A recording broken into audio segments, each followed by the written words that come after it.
Boa noite a todos os colegas, boa noite a quem ainda nos acompanha aí na galeria. Está tarde mesmo, é cansativo, mas é bom que tem pessoas acompanhando até agora. Eu vou tentar não ser repetitiva, porque muitas coisas já foram faladas aqui a respeito dessa PEC. É que eu tenho um ponto de vista peculiar, né? A deputada Paula já falou aqui que eu tenho um filho que estuda na escola estadual, então acho que mais do que o normal, eu entendo um pouquinho do cenário que está acontecendo.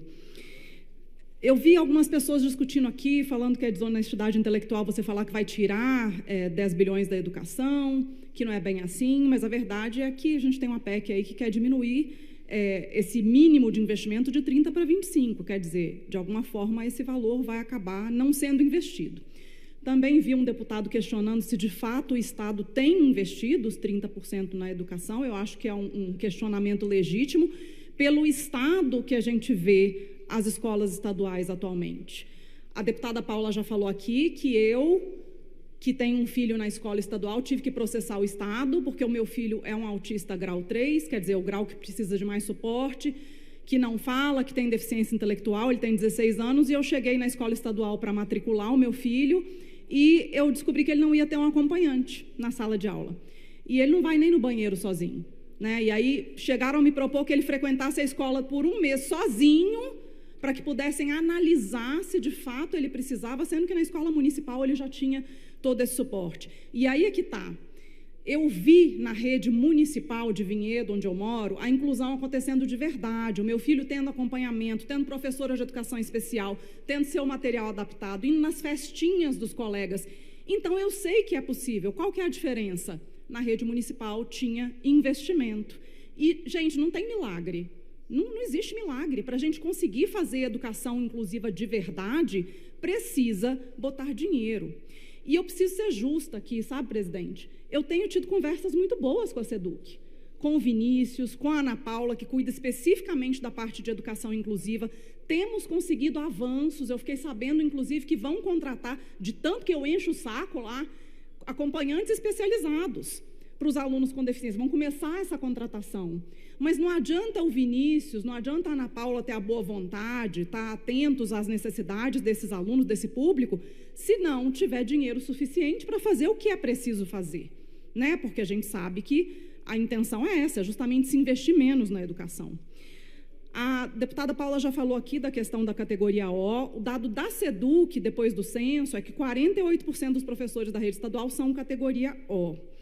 São profissionais que não têm acesso ao IANSP, têm remuneração pior, têm menos benefícios, a distribuição de aulas é mais incerta, alguns dão aulas em DREs que são distantes, a qualquer momento essa distribuição de aulas pode mudar, um salário bruto pode passar sem aviso de 5 mil para 3 mil reais, bruto. E essa categoria O, na verdade, foi criada para ser uma coisa meio temporária, só que o que a gente vê é que está virando uma coisa permanente. Como que a gente explica metade dos profissionais de São Paulo, dos professores, serem categoria O? E olha que não é um cenário que a gente está aí abundando professores, né? Eu já visitei escolas em que tem um professor dando aula ao mesmo tempo em 3 classes, por falta de profissionais. Eu visitei uma escola em que o diretor me contou que 50% do seu quadro está de licença por motivos psiquiátricos. Então, que ele, diretor, tem que substituir professor todo dia dando aula. E aí, eu acho que foi a deputada Mônica que falou aqui da questão do professor de robótica. Esse diretor tem que dar aula de tudo, gente, porque ele está substituindo, muitas vezes, algum outro professor que nem é da área dele. E esse é o cenário que a gente está vendo.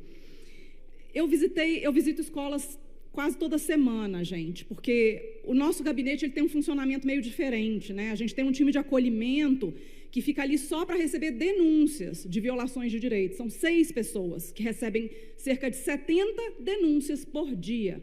Mais ou menos metade disso é referente à educação. Metade. O meu filho com deficiência, eu tive que buscar ele 1 hora depois que começou a aula, não tem o AVE, não está tendo adaptação na escola, não tem sala de AE e por aí vai. Então, a gente vai visitar. E aí eu queria contar um pouquinho para vocês do que eu tenho visto, porque eu visitei escolas não só aqui na Grande São Paulo, mas também no interior. Uma escola estadual que eu visitei no interior tinha uma menina autista que parecia ter ali uns 13 anos de idade eu perguntei, era uma menina, batendo o olho, você percebia que era uma menina que precisava de muito suporte, e eu perguntei, ela tem um acompanhante especializado, tem alguém que faça esse auxílio pedagógico na sala? Não, ela só tem uma cuidadora que fica ali para limpar a baba dela. Que tipo de aprendizado essa aluna está tendo? Tem uma escola que eu visitei, numa região de muita vulnerabilidade aqui de São Paulo, que a média de alunos por sala é de 44 alunos. A média de alunos por sala. E é uma escola que tem 3 turnos. Em geral, essas salas contam com pelo menos 4 alunos autistas, e eu não estou falando de outras deficiências, fora aqueles alunos que o professor muitas vezes bate o olho, sabe que tem ali alguma coisa, mas o aluno não tem o laudo ainda. Por que isso acontece? Porque as escolas particulares, sutilmente ou não, dão um jeito de se livrar desses alunos com deficiência, porque consideram eles um gasto e acabam mandando todos para a escola pública. Como que seria para você se você fosse um professor sem formação continuada que te ensine a lidar com esses alunos e você tivesse numa sala 45 a 50 alunos, sendo que pelo menos 5 desses têm deficiência, mais ou menos uns 4 autistas? O que você faria como professor? Então, a gente teve, por exemplo, uma denúncia de uma escola em que tinha um menino autista com TOD, que é o transtorno opositor desafiante, um menino de 13 anos, que entrava em crise, fazia muito barulho, se jogava no chão. E aí, sabe o que a escola fez? A escola chamou a GCM. Porque ninguém naquela escola sabia o que fazer. Quando esse aluno entrava em crise, os outros coleguinhas ficavam com medo, os professores saíam correndo. Então, chamaram a GCM para um aluno autista em crise. Isso seria necessário se os professores tivessem uma formação continuada decente, baseada em ciência, que desse de fato ferramentas para que eles pudessem ensinar esses alunos e também entender o comportamento daquele aluno, o que gerou, para poder prevenir esse tipo de crise. GCM tem muita coisa para fazer, gente. O lugar de GCM não é na escola, né? A gente tem que ter profissionais capacitados nas escolas. E tem que ter profissionais que não entrem em burnout por causa das suas condições de trabalho, que é o que mais tem acontecido também. A gente teve aí nesse ano um problema com as AVEs, que são as cuidadoras, que levam no banheiro, ajudam com a locomoção. Teve um problema com a empresa que fornecia AVEs, então vários alunos, centenas de alunos, principalmente na Grande São Paulo, ficaram meses sem ir para a escola. Meses, por causa desse problema com a falta das cuidadoras. Curiosamente, justo hoje, nesse dia em que eu estou aqui falando sobre esse assunto, a gente recebeu uma denúncia no gabinete de uma mãe que a escola que a filha dela vai, que é estadual aqui em São Paulo, ainda está sem cuidadora, e é uma menina com deficiência, adolescente, que ainda usa fralda. E a escola ofereceu para ela, olha, a senhora, para ela voltar para a escola, a senhora pode vir trocar a fralda dela, a gente paga o ônibus. Ofereceram para uma mãe. Aí eu lembro sempre daquele ditado maldito que eu escutava quando meu filho era pequeno, que era assim, quem teve Mateus que o carregue, sabe, Paula, você já ouviu isso? É algo assim, né? A responsabilidade sempre cai em cima da mãe. O Estado não cumpre com a sua responsabilidade, não contrata o cuidador, e aí é a mãe, porque a mãe não tem mais nada para fazer.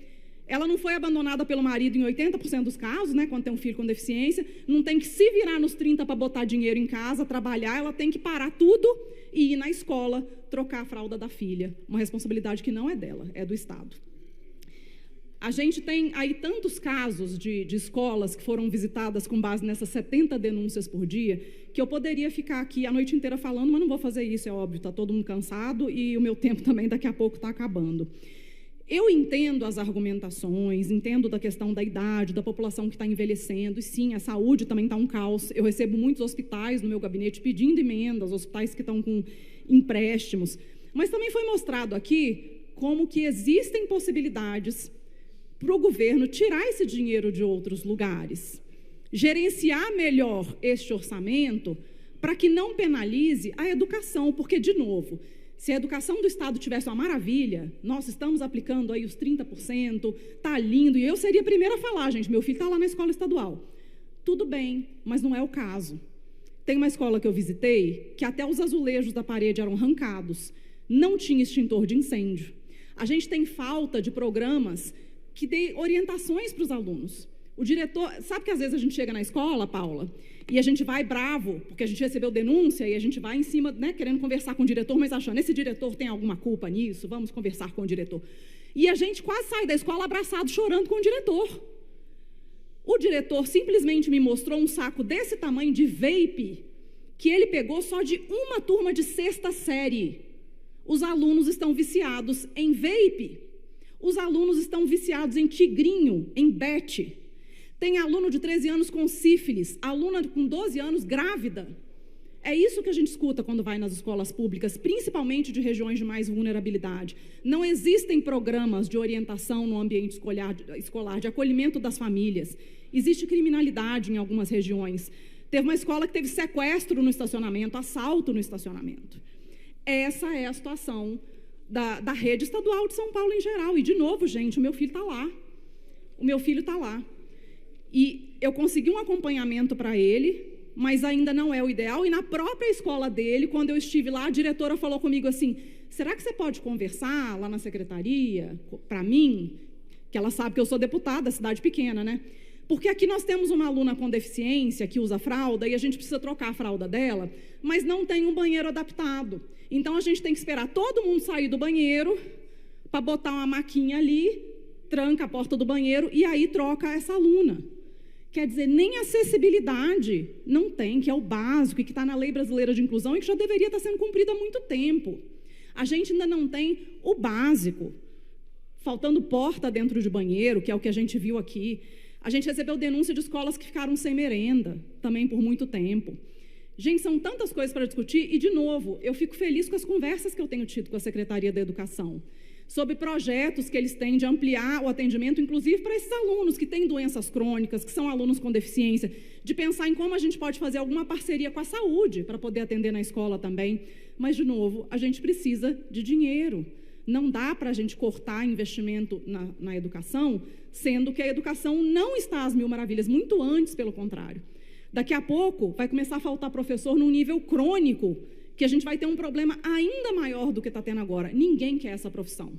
Ninguém quer esse nível de estresse. Ninguém quer chegar numa sala, ter 45 alunos com 5 autistas, todos entram em crise ao mesmo tempo, o professor não sabe o que fazer, aí a diretora quer chamar a GCM, porque também não sabe o que fazer. Gente, esse é o cenário. E eu, como uma pessoa que tem um filho autista, que eu estava até pensando, o Guilherme Cortes falou, que, olhando os estudantes, né, que ele também estava aí nessa época, que ele era adolescente. Não, gente, adolescente eu era totalmente despolitizada. A minha politização veio depois dos 30 anos, porque eu tive um filho autista.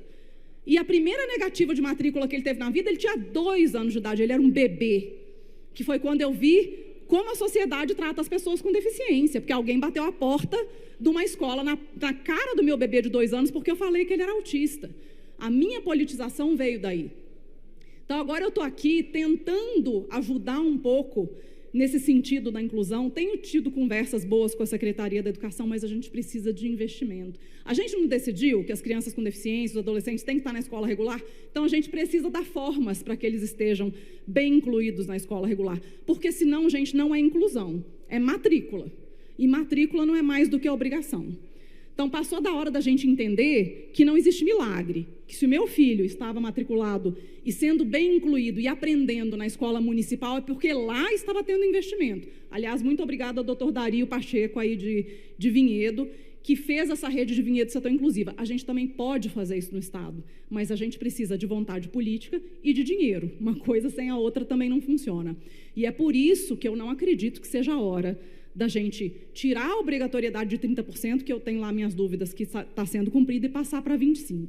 Então, eu vou votar não, e eu espero que, de fato, a gente possa olhar para a educação com a seriedade que esse assunto merece, para que todo mundo tenha boas oportunidades, para que a escola pública esteja formando pessoas que possam escolher o seu futuro e que não vão para aquele futuro que é o que sobrou, né? É isso que a gente mais quer, que a escola pública forme pessoas que tenham oportunidades iguais às de todo mundo. E conto com os deputados para pensar um pouquinho a esse respeito, para que a gente possa finalmente ver o Estado de São Paulo à frente na questão da educação pública também, e não como aconteceu nos últimos índices que a gente ficou para trás. Muito obrigada.